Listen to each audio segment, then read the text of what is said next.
All right, y'all. Here I am. Finally, I've started the recording and took a little bit extra time to actually start it. I had to find a good signal because where I am right now, the signal's really bad, very bad signal. And basically, I'm gonna stop telling you guys that I'm not gonna do the recording in the car anymore, because it's just going to happen. It's inevitable. It's going to go down. It's going down. I'm going to be in the car and I just can't help it. So it is what it is. You're going to make it do what it do. And that's how it's just going to be. All right. The topic of this particular discussion today, it's just been something that's been on my mind. It was brought to the forefront of my mind through an old friend, and I just want to share it with you guys. I want to let you guys know what has happened to the old Kelsey. And this is a pretty serious topic, and I would love to hear feedback, because it's something that has taken place in my life that has caused drastic changes. Let's say this. If you knew me before December 2015 and you would interact with me the way that I am now, you probably think that you were in the movie Invasion of the Body Snatchers. You would think that something is really wrong with him.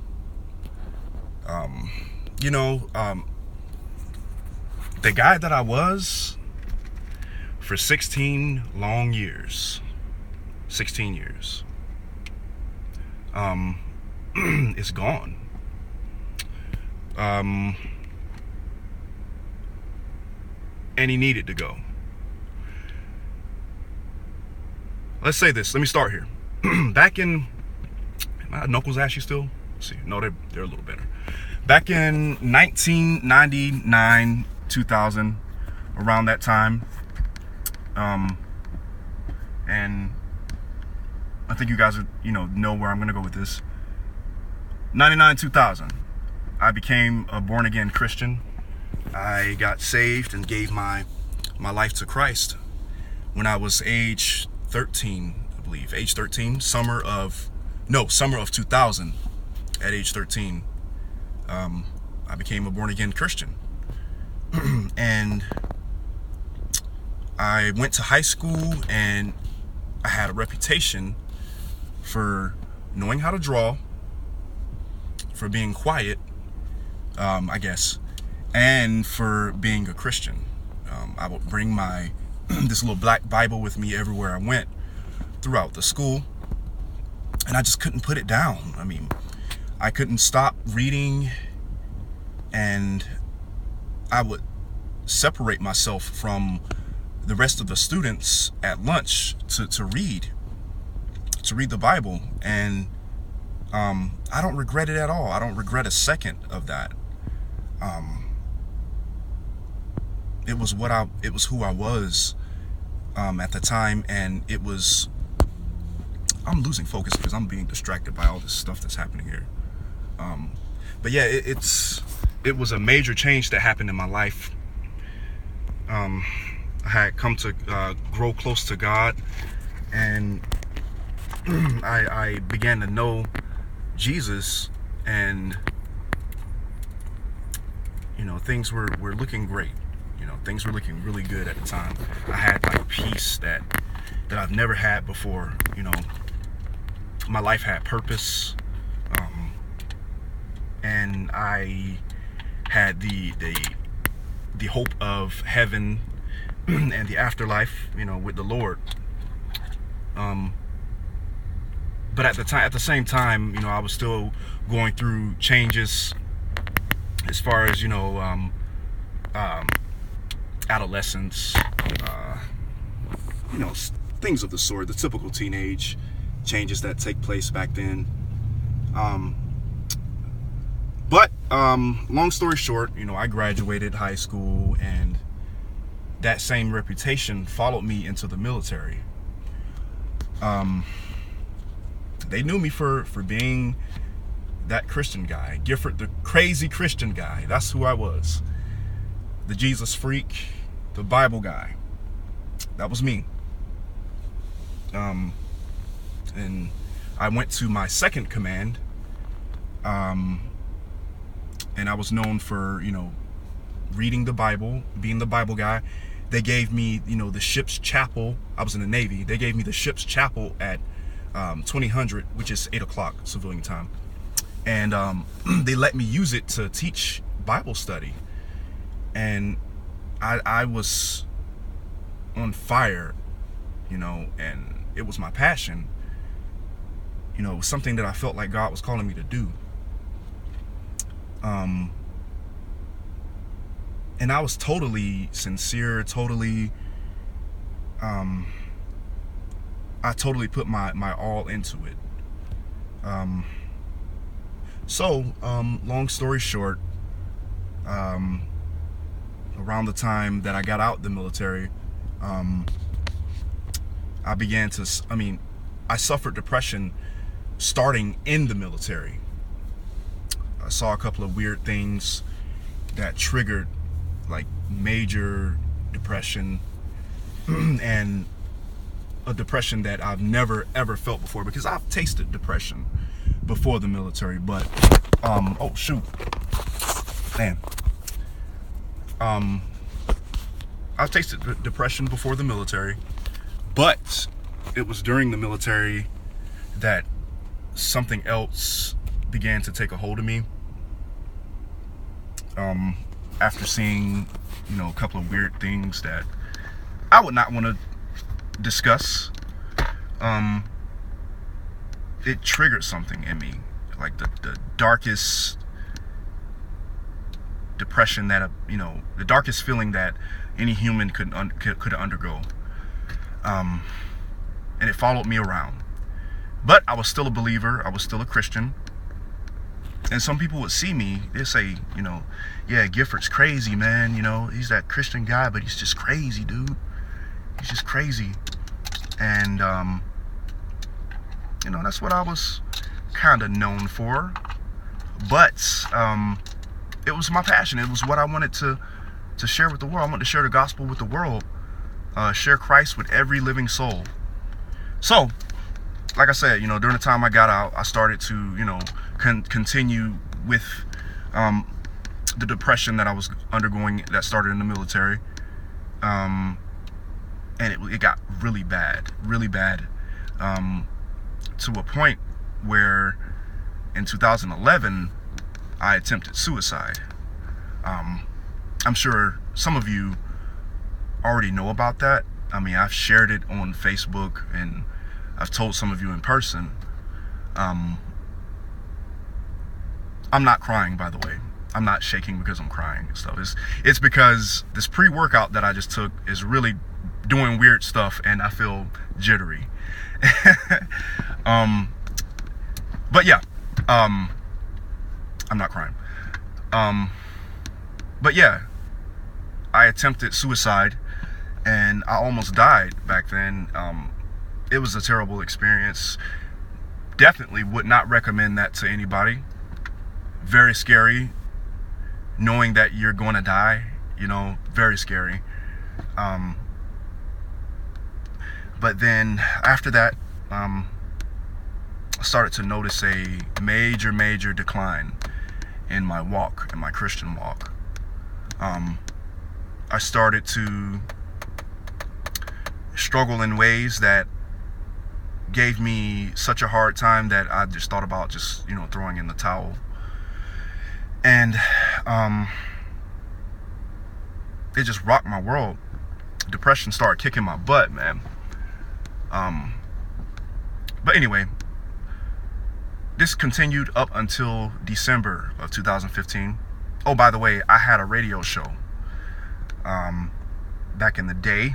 a few years ago. Had a radio show. The last recording was in 2012. 2012 was my last recording, and but I just stopped doing it because it was just it was overwhelming. But yeah, December 2015. I began to suffer, through the darkness of depression once again, like the one back in 2011. And I noticed that it was all over my thoughts concerning like God and my faith. Walking around with excessive guilt, shame, sadness, just weird, disturbing thoughts that began to torture me. Stay with me, guys. Stay with me. I know it seems bananas. I know it seems crazy, but this is what was happening to me. I really started to be tortured, man. Life had began to feel like I was in a prison. I was trapped in this state of mind that just gave me it just made my life miserable. So what I did, I made a decision. It was either take a step back from the old conservative Christian. I mean, I wouldn't say that I'm not a Christian right now, because I haven't. One thing that you're not going to hear me say is that I don't believe anymore. You're not going to hear me say that. But I took a step back. I began to like reevaluate myself and my thoughts and my beliefs. And I basically just like took the chains off. I told myself that I would live guilt-free. I kind of, in a sense, I stopped reading my Bible. It's not really a good thing, and it still disturbs me, to this day. It still disturbs me. I stopped reading my Bible, and I started just living.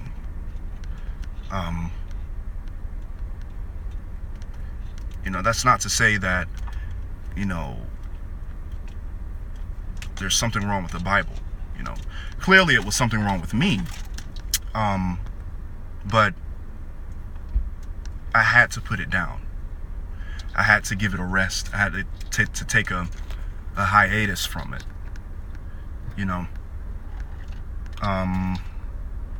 Life began to, become overwhelming, to the point it was either, again, take a step back or commit suicide.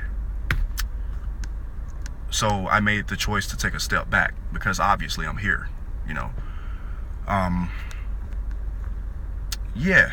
So, I know I'm dragging on and on, y'all, but this is some heavy stuff. And this pre-workout is kicking my butt, man. Oh my goodness. So I began to, reevaluate myself, and pretty much here I am today. A couple of changes that I've noticed was I started to open up more to people. People have seen another side of me that they didn't even think existed. It's a side that's not necessarily, vulgar or anything like that, but it's a more honest, more upfront, more straightforward, easier to get along with, less judgmental. And if I would have been told that I was judgmental back in the day, when I was, in the thick of it, when I was at my prime, when it came to, being a born again Christian Bible teacher, if you would have told me that I was judgmental and that I thought I was better than people, I would have looked at you and I would have been like, no, I'm not. I don't think I'm better than anyone, because I know I'm saved by grace, and that is true. I believe I am still saved by grace. I would have told you, I know that humility is important. So how dare you tell me I'm not humble, when that is an arrogant response, I thought I was better than people. I would look at certain people who didn't believe the same way that I believed. I would look at them, I believe, subconsciously, I would look at them as if they were less than. I had a holier than thou attitude. And one reason that I had that attitude is because I was insecure, wasn't happy with who I was, so I had to find something else, something eternal, infinitely powerful, infinitely good to, and God is all those things. He's great. God is good. And I'll tell you again, God is good. Jesus is good. He is good. But I was looking for something to latch on to cover up my insecurities. And there are a lot of Christians out there in the internet world. It's a lot of you guys out there who think like that. And don't say that I'm lying. Don't tell me that I'm lying, because I know I'm spitting the truth. There's a lot of you out there who feel like that, like you're superior in a sense to other folks who aren't believers. So what's the difference between the old me and the current me? The old me, and again, God is still working on me. He's still shaping me and changing me. Keep that in mind, all right? Before you go pointing the finger, keep that in mind. Don't you point at me. Don't care. But the old me.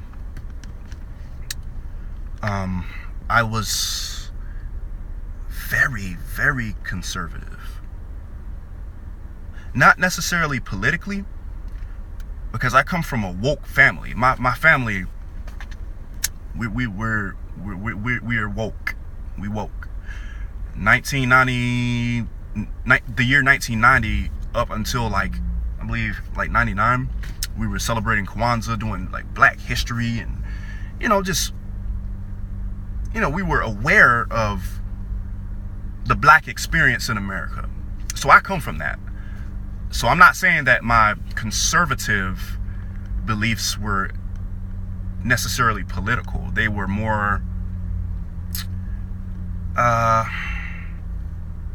spiritual, morally,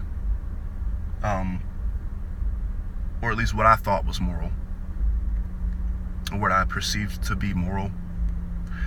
I was very, oh no, you see a fine woman, don't look at her booty. Don't look at her booty, Don't look at her, And if you do look at her, it's always, oh Lord, forgive me, Lord, forgive me, Lord, forgive me. That repeating over and over and over and over and over and over again, several times per day, drove me insane. It drove me mad. Having thoughts like, I want to slap this dude. I want to slap this dude for saying what he's saying. especially on in the Navy, because, and I got a lot of experiences I'm gonna tell y'all about throughout my channel. But yeah, you know, you'd be like, I want to slap this dude. You know what I'm saying? I want to punch his teeth down his throat. But you know, oh Lord, forgive me for having that thought. Lord, forgive me for having that thought. You know, you have it again. You have that same thought again. You see him walking, you know, somewhere. You be like, man, I should just get this dude now. Lord, forgive me for having that thought. And it's nothing wrong. It's nothing wrong with repentance, or it's nothing wrong with confessing your sins. Ain't nothing wrong with that at all. But the 16 years as a Christian accumulated a mindset that was obsessed with it. Like, I forgot to say my grace before I ate. You know, confession. Lord, forgive me. Just, you know, all kind of stuff like that made you feel guilty. You're walking around with all of this guilt and shame. You know, but that was, you know, who I was. I'm on the subject of on the difference between the old me and the new me. I didn't plan on what I was going to say during this video. All of this stuff is, you know, off the top of the dome.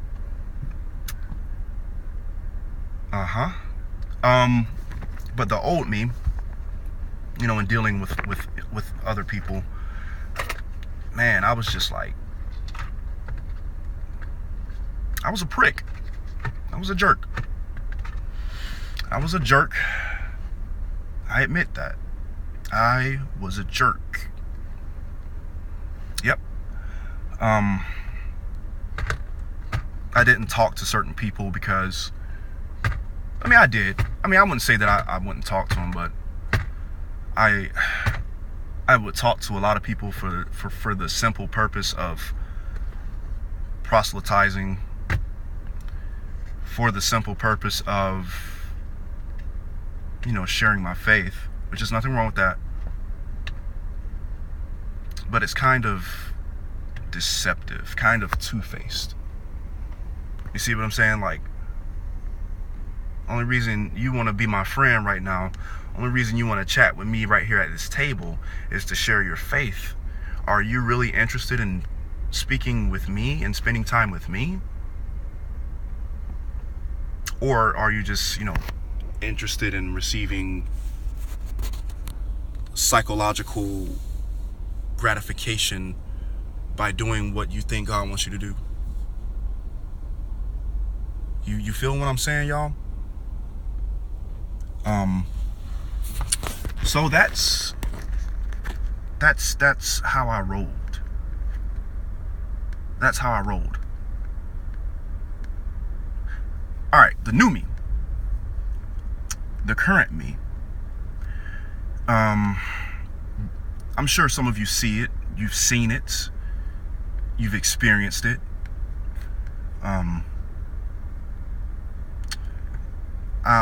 You know, I can't really sum myself up in one video. You know, I don't think anyone can do that about themselves. But I can say that there's a major difference in, you know, what I'm into, the things I'm interested in, the people that I would associate with. What you looking at, man? You want to get in a video? See that right there? You know, that's an example. I'm more no nonsense. I am more likely to speak my mind in situations that are, you know, wise to do so. You know, I ain't gonna speak my mind to, you know, someone who could potentially, like, you know what I'm saying. You don't go to work and tell your boss exactly what you feel. You don't do that. It's not smart. You know, you don't do those type of things. But I am more, you know, open about my true feelings and true emotions. And I'll let you know. Also, I have more confidence. I believe in myself more. I believe in God, but I was taught throughout the 16 years that I was living that way. I was taught that, believing in yourself is wrong. There's something wrong with having confidence and faith in yourself. And that your faith is, only supposed to be in God, which there has some truth to it.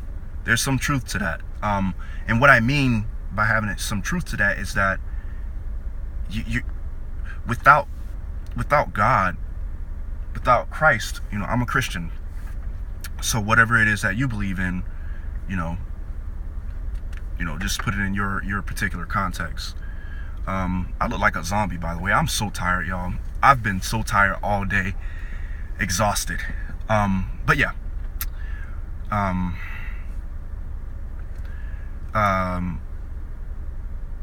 Dude, where was I just now? But anyway. But yeah, man.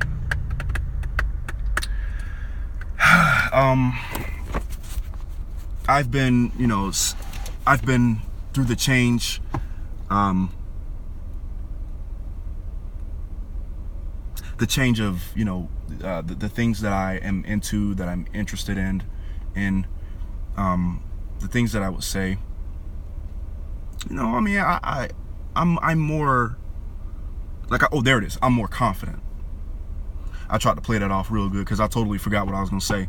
I ain't know what I was gonna say right there, but I'm more confident, and I've noticed that through this new confidence, I have become, more at peace. I've had more of a settled state of mind, or more of a steady state of mind with the new confidence that I've built. Because if you don't believe in yourself, how are you gonna do anything? You can't do anything without believing in yourself. If you want to break somebody down, then have them feel bad about themselves. I don't care what faith you are. I mean, if you're a believer, if you're a Christian, such as myself, you're and you don't have faith in yourself, you don't believe in yourself, how would you think that you would be able to do anything for God, for Christ? How would you think, that you'd be able to do anything, dude? Because my state of mind back then, it was just crazy. Like, when I was living that way, I was crazy. Like, it was just, you're concerned about this. Does God feel this way about me? How does he feel about it this way? This way, this way, this way. Oh, don't look at her booty. Oh, don't look at her booty. Don't do it. Nope. Oh, don't get angry. Don't get angry. Oh, now you're worrying, and that's a sin. Oh, that's a sin. Oh, yeah, are you depressed? Oh, yeah, that's a sin. You wake up in the morning with the darkest depression. You wake up in the morning feeling like, wake up feeling like shit, And that's another thing. Some people are surprised with, the things that I say. I would say bad words from time to time. I'm not doing it for attention. Why would I do that for attention? I don't care. But I'm saying that I would say those words because I've always said them in my mind. You ain't know what I was saying, but I was cussing your ass out in my mind. You was getting it. You was all kind of MFer, blankety blank, and B word and F word, and man, I was going in my brain, and that's what a lot of y'all do. That and you hold it in your mind, You hold it in your mind. You say, oh man, I just called this dude a bitch in my mind.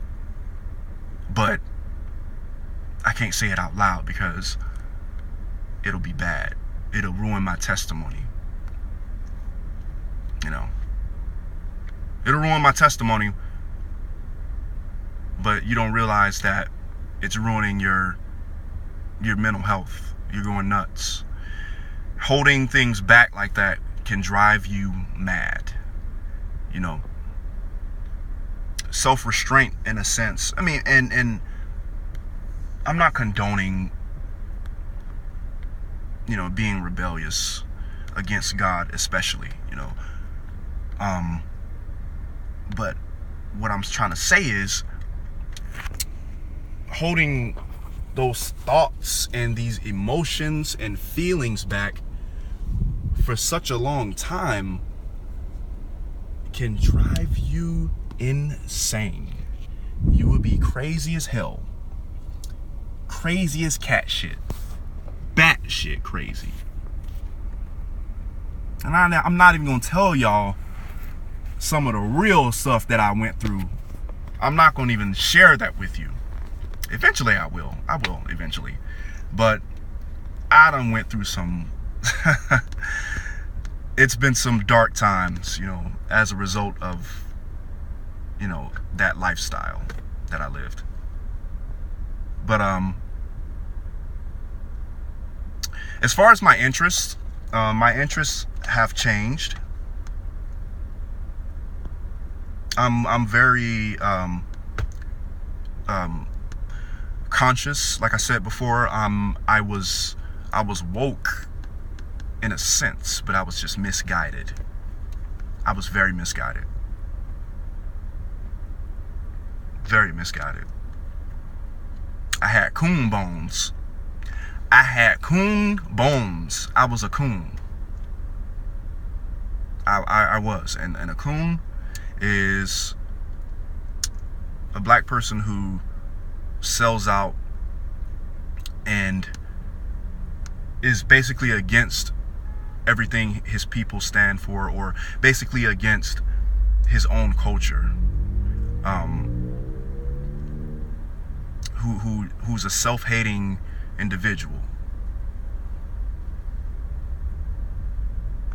who does things to try to please the dominant society and get brownie points from the dominant society. That's a coon. That's what I was doing. And as far as like church, now whoever's watching this, I don't know, but it's gonna get real deep for you. I hope that people from the church that I'm not gonna name the church, but there was a church that I attended in Washington State.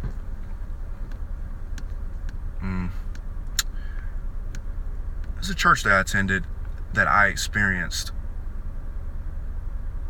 a form of prejudice, a form of just ignorant stuff, ignorant racism, and I've had like people tell me in the church like, oh, you stay out of trouble.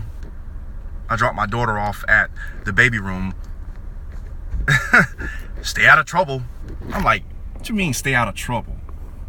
Like, who do you think I am? Like, I'm at church. Like, what do you mean stay out of trouble? Like, I'm here.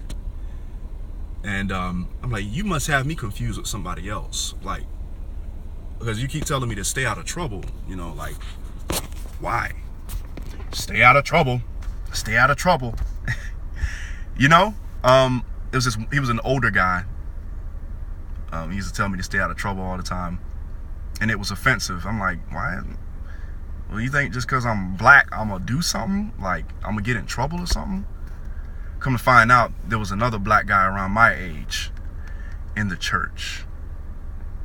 Yeah. All black folks look alike, right? All black people look alike, right?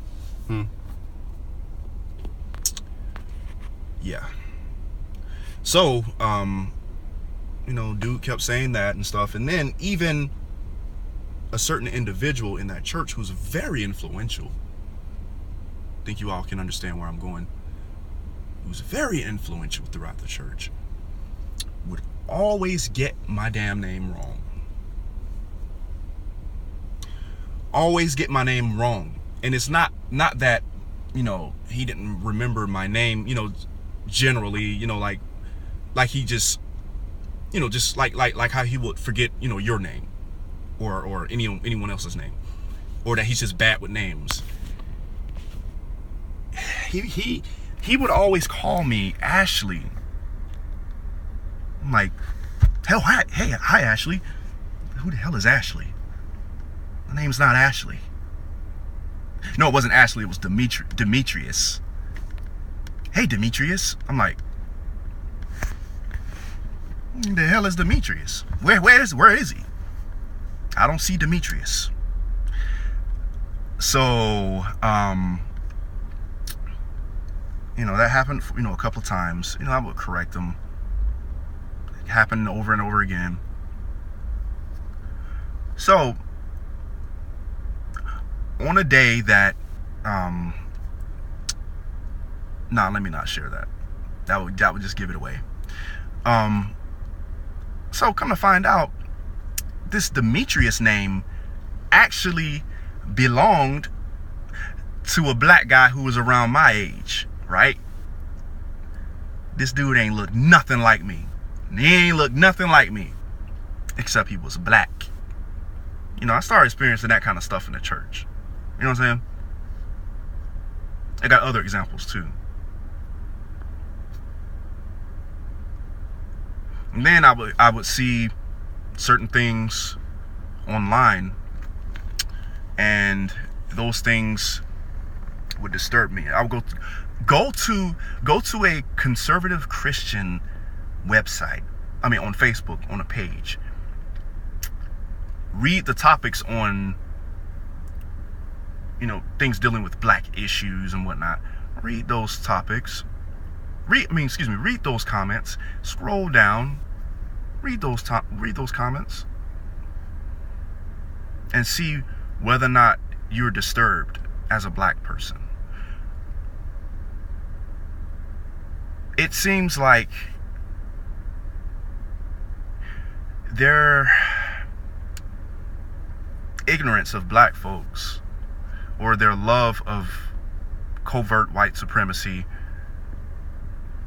outweighed their biblical beliefs. And it was pretty weird.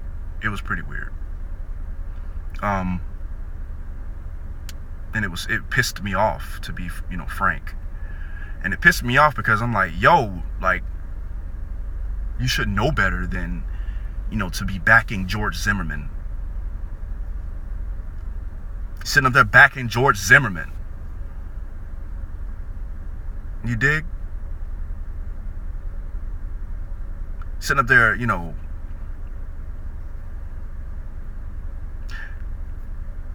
in the name of, being conservative, you're being a racist. The things you're doing, you're giving red flags that you're a white supremacist, racist. And that ain't cool, bro. That ain't cool. Can't be doing that, man. So it just like threw me for a loop, man. It just had me like hot, But anyway, but yeah, y'all. I've been sitting right here the whole time, not going to the gym. Yesterday I sat here and did the same thing and ended up not going to the gym. But you know what? I'm going to the gym. I'm going to go get it in. I'm going to go get it in today. All right? Why is this screen doing this? It's disturbing, man. Got me looking like Thriller. You know that meme that Michael Jackson, when his eyes was like this? Say how you look at your kids in the grocery store when they don't listen. Like, that's what I look like right now, because I'm tired, man. I'm exhausted. But I'm about to go work out. I'm about to get it in, though. I'm not that tired. I'm about to get it in. I'm gonna go do some cardio. work on my stamina and endurance, and do a little strength training too, because I got to keep my sexy up. I got to keep my sexy on. You feel me? Ain't that right? Anyway, I'm just playing. All right, y'all. But I hope that, you know, that's given a brief summary. I know it's been 40 minutes and 25 seconds, but I have so much more to say, so much. I mean, it's so much more to that experience that I want to share.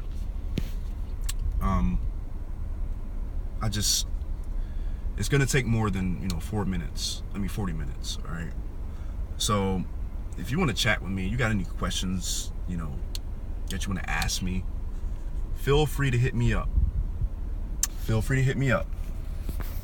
By the way, my YouTube channel is Kelzus1, Kelzus 1, Kelzus 1 on YouTube. Go check me out. Subscribe. Comment. You know, give me a holler. I'm gonna be putting a lot of stuff on there, and I hope you guys enjoy it. So with that being said, I'm signing off. Kelsey-Bernard, it's Kels. I'm gonna holler at y'all later. Let me go get it in at this gym. Love you guys. And I'll see you on the flip side. Later.